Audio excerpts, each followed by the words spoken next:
हरे कृष्णा, राधे राधे। हम सभी साधक श्री चैतन्य महाप्रभु की चरितावली श्रवण कर रहे हैं। प्रसंग है अद्वैताचार्य और उनकी पाठशाला।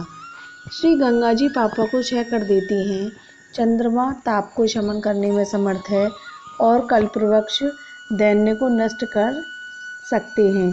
किसी महानुभाव संत तो पाप, ताप और दैन्य इन सभी को नष्ट करने में समर्थ होते हैं।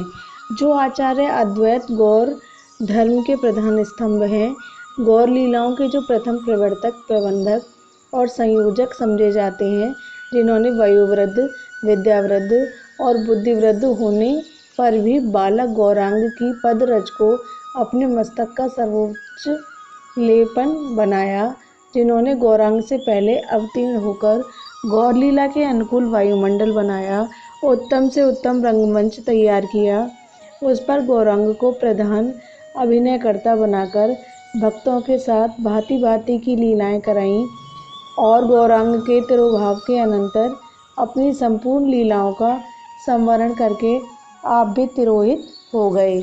उन अद्वैताचार्य के पूर्वज श्री हट्ट जिले में लाउड़ परगने के अंतर्गत नवग्राम नाम के एक छोटे से ग्राम में रहते थे।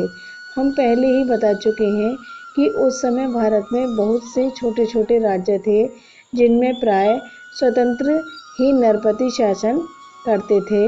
लाउड़ भी एक छोटी सी रियासत थी। उन दिनों उस रियासत के शासनकर्ता महाराज दिव्य सिंह जी थे। महाराज परम धार्मिक और गुणग्राही थे। उनकी सभा में पंडितों का बहुत सम्मान होता था। आचार्य के पूज्य पिता पंडित कुबेर तर्क पंचानन महाराज की सभा के राज पंडित थे। तर्क पंचानन महाशय न्याय के अद्वितीय विद्वान थे। उनकी विद्वता की चारों ओर ख्याति थी। विद्वान होने के साथ ही साथ वे धनवान भी थे, किंतु एक ही दुख था कि उनके कोई संतान नहीं थी। इसी कारण वे तथा उनकी धर्मपत्नी लावा देवी सदा चिंतित बनी रहती थी। लावा देवी के गर्भ से बहुत से बच्चे हुए और वे असमय में ही इस असार संसार को त्याग कर परलोकगामी हुए। इसी कारण तर्क पंचानन महाशय अपने पुराने गांव को छोड़कर नवद्वीप के इस पार शांतिपुर में आकर रहने लगे। यहीं पर लावा देवी के गर्भ रहा और यथा समय पर पुत्र उत्पन्न हुआ। पुत्र का नाम रखा गया कमलाक्ष। ये ही कमलाक्ष आगे चलकर महाप्रभु अद्वैत के नाम से प्रसिद्ध हुए। बालक कमलाक्ष आरंभ से ही विनयी, चतुर, मेधावी तथा भगवत परायण थे। उन दिनों बंगाल में शाक्त धर्म और वाम मार्ग का बोलबाला था। धर्म के नाम पर लाखों मूक व्यक्तियों का वध किया जाता था और उसे बड़े बड़े भट्टाचार्य और विद्यावागीश परम धर्म मानते और बताते थे।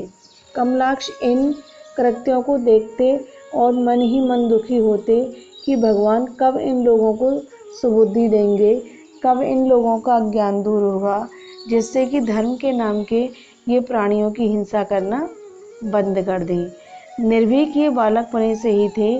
जिस बात को सत्य समझ लेते उसे किसी के भी सामने कहने में नहीं चूकते, फिर चाहे वे कितना ही बड़ा आदमी क्यों ना हो। एक बार की बात है कि राज्य की ओर से काली देवी की विशेष पूजा के उपलक्ष्य में एक बड़ा भारी उत्सव मनाया गया। इस समारोह में बालक कमलाक्ष भी गए। उन्होंने देखा काली माई की भेंट के लिए सैकड़ों बकरे तथा भैंसों का बलिदान किया गया है।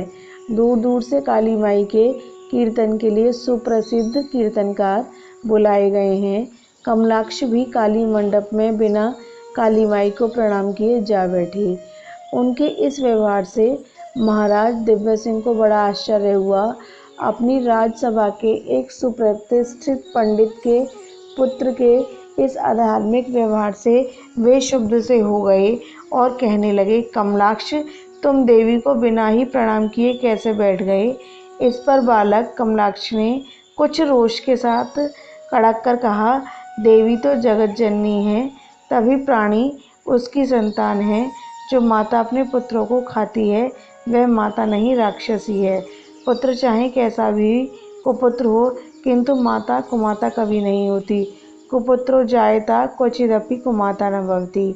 एक सच्चिदानंद भगवान ही पूजनीय और वंदनीय हैं। उनके प्रणाम करने से ही सबको प्रणाम हो जाता है। आप लोग देवी देवताओं के नाम से अपनी वासनाओं को पूर्ण करते हैं। बालक के मुख से ऐसी बात सुनकर राजा दिव्य सिंह अवाक रह गए। कमलाक्ष के पिता कुबेर तर्क पंचानन भी वहां बैठे थे। उन्होंने महाराज का पक्ष लेकर कहा, देवी देवता सभी उस नारायण के ही रूप हैं, इसलिए देवी की प्रतिमा के सम्मुख प्रणाम न करना महापाप है। तुम्हें ऐसे नहीं करना चाहिए। पिता की बात सुनकर कमलाक्ष निर्भीक होकर कहने लगे, एक जनार्दन भगवान ही की पूजा से सबकी पूजा हो जाती है। जहाँ प्राणियों की हिंसा होती हो वह ना तो देव स्थान है और ना वह देव पूजा ही है। छोटे बालक के मुख से ऐसी बातें सुनकर सभी दर्शक आश्चर्यचकित हो गए।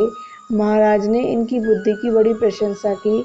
इस प्रकार अल्पावस्था में ही इन्होंने अपनी निर्भीकता, दयालुता और वैष्णव परायणता का परिचय दिया।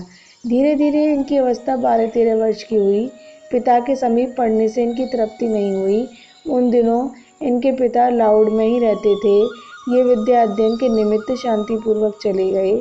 समाचार मिलने पर इनके माता पिता भी इनके समीप शांतिपुर ही आ गए। यहाँ पर रहकर इन्होंने वेद, वेदांग तथा नव न्याय की विशेष शिक्षा प्राप्त की। थोड़े ही दिनों में ये एक नामी पंडित गिने जाने लगे। कालांतर में इनके माता पिता परलोकवासी हुए। मरते समय इनके पिता आदेश दे गए थे कि हमारा गया जी में जाकर श्राद्ध अवश्य करना।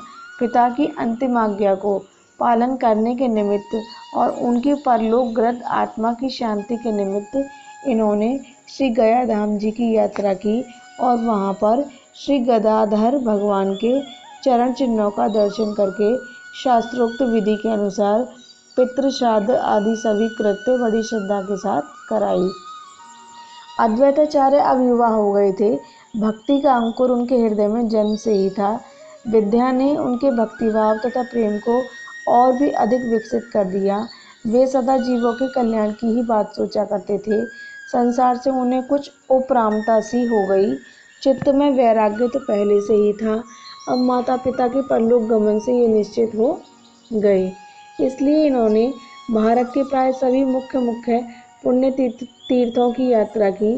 सेतुबंध, रामेश्वर, शिवकांची, मथुरा आदि तीर्थों में भ्रमण करते हुए ये भगवान मध्वाचार्य के आश्रम पर पहुँचे। वहीं पर श्री माधवेंद्रपुरी महाराज भी उपस्थित थे। इन माधवेंद्रपुरी ने ही पहले सन्यासियों में भक्ति भाव तथा मधुर उपासना का प्रचार किया। इनके प्रसिद्ध शिष्यों में श्री ईश्वरपुरी, श्री परमानंदपुरी, श्री ब्रह्मानंदपुरी, श्री रंगपुरी, श्री पुंडरीक, विद्यानिधि तथा श्री रघुपति उपाध्याय विशेष उल्लेखनीय हैं।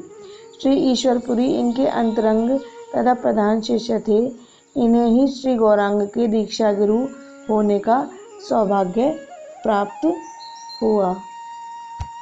राधे राधे, हरे कृष्णा।